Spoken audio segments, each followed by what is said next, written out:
मित्रों, विश्वकर्मा पूजा के दिन ब्रह्मा जी के सातवें पुत्र विश्वकर्मा भगवान जी की पूजा आराधना की जाती है।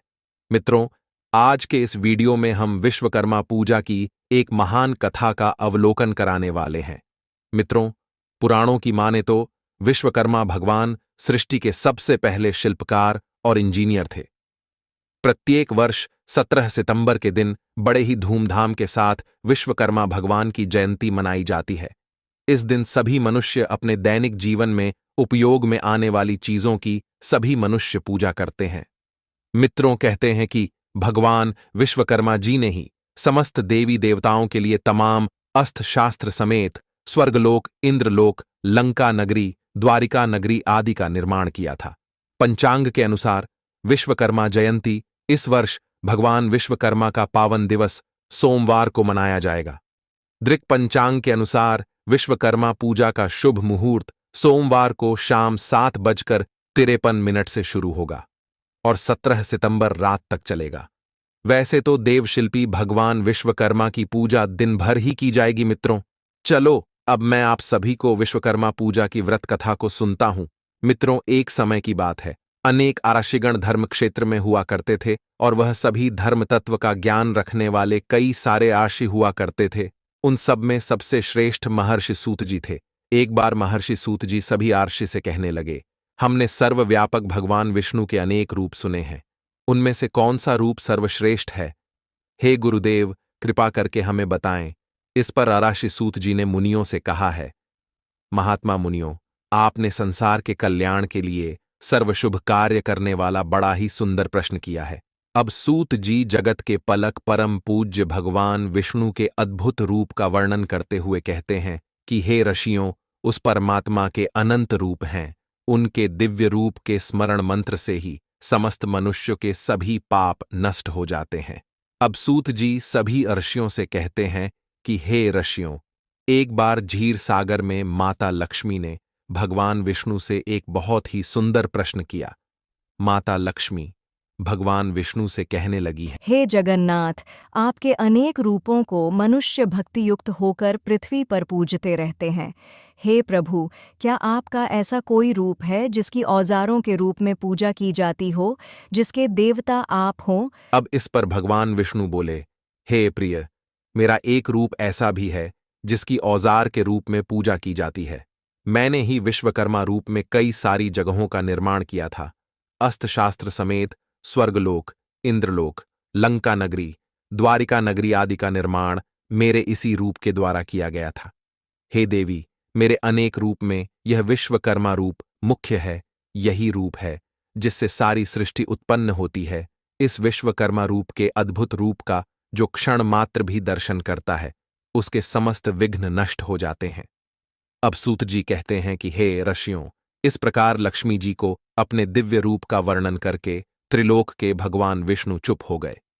अब इधर सूत की बात सुनने के पश्चात ऋषियों ने सूत जी से पूछा, हे प्रभु, आपने यह दिव्य लक्ष्मी और भगवान विष्णु का दिव्य संवाद कैसे जाना? भगवान विष्णु के दिव्य रूप भगवान विश्वकर्मा किस प्रकार संसार में प्रसिद्ध को प्राप्त हुए और कैसे संसार ने इस रूप को जाना? तब सूत जी ने कहा, एक समय महर्षि अंगिरा, जिन्होंने हिमालय पर्वत के समीप गंगा तट पर एक बहुत ही बड़ा तप किया था।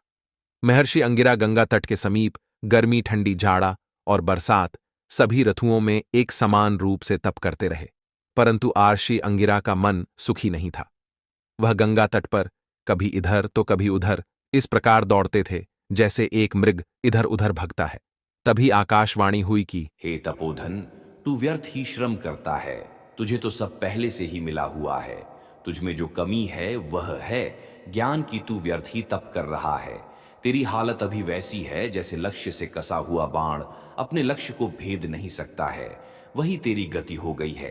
हे अंगिरा, तू एक काम कर। महान तेजस विश्वकर्मा भगवान संसार में प्रसिद्ध है। उनका पंचमुख और 10 बहु वाला महादेवा रूप सरस्वती और लक्ष्मी से भी ज्यादा पूजनीय है। हे अंगिरा, तू दिन रात ध्यान कर। अमावस्या के दिन सब्र के मौन को छोड़कर व्रत का आचरण कर और इस दिन विधि पूर्वक विश्वकर्मा भगवान की पूजा कर। अब इतना कहकर वह आकाशवाणी अंतर्ध्यान हो गई। इस प्रकार आकाश को गूंजा देने वाली वाणी को सुनकर अंगिरा मुनि बड़े ही विस्मय को प्राप्त हुए और भगवान का ध्यान करने लगे। श्री विश्वकर्मा जी का ध्यान करते समय उनके चित्त में शिल्प ज्ञान पर आधारित अर्थ सहित अथर्व वेद में प्रविष्ट हुआ अंगिरा मुनि ने विमान रचना आदि की अनेक शिल्प विद्याओं का रस अथर्व वेद के ज्ञान से आविर्भाव किया। अंगिरा मुनि को यह ज्ञान सिर्फ भगवान विश्वकर्मा का ध्यान करने से ही प्राप्त हो गया। अब सूत जी बोले, यह संसार विश्वकर्मा भगवान की कृपा से ही सुखी है, क्योंकि उनके बताए ज्ञान से ही नदी जगत बनता है। अंगिरा मुनि के ध्यान करने के बाद से ही भगवान विश्वकर्मा की पूजा की जाती है और तभी से ही विश्वकर्मा भगवान का मानसिक रूप संसार में प्रसिद्ध हुआ है। अब सूत जी कहते हैं, हे ऋषियों, सभी को भगवान विश्वकर्मा के नाम का श्रवण करने मात्र से ही ज्ञान की प्राप्ति हो जाती है। यह महाज्योति रूप है, संसार का उपकारक है। वह मनुष्य कृतज्ञ और पापी है जो इस रूप का ध्यान नहीं करता।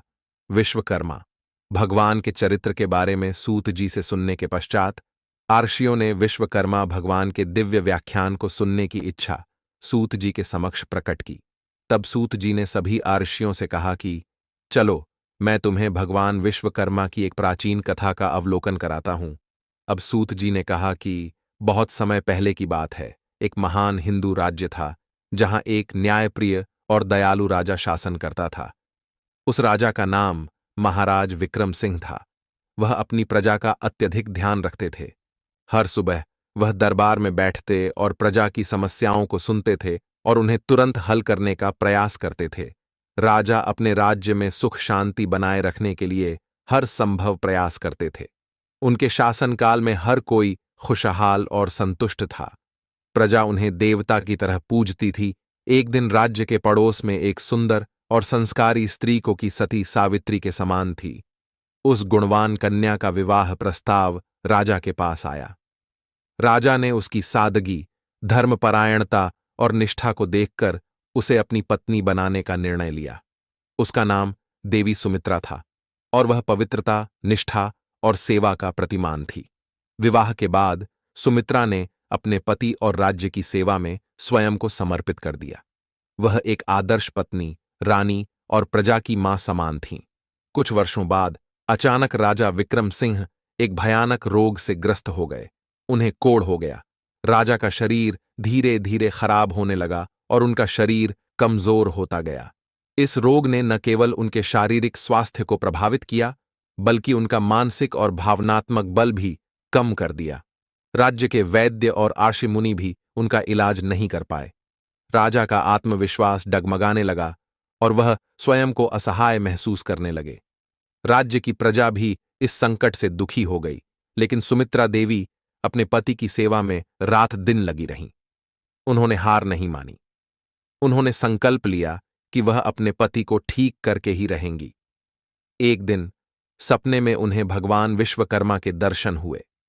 भगवान विश्वकर्मा ने उन्हें बताया कि यदि वह और राजा पूरी श्रद्धा और निष्ठा से उनकी पूजा करेंगे तो राजा का कोढ़ ठीक हो जाएगा।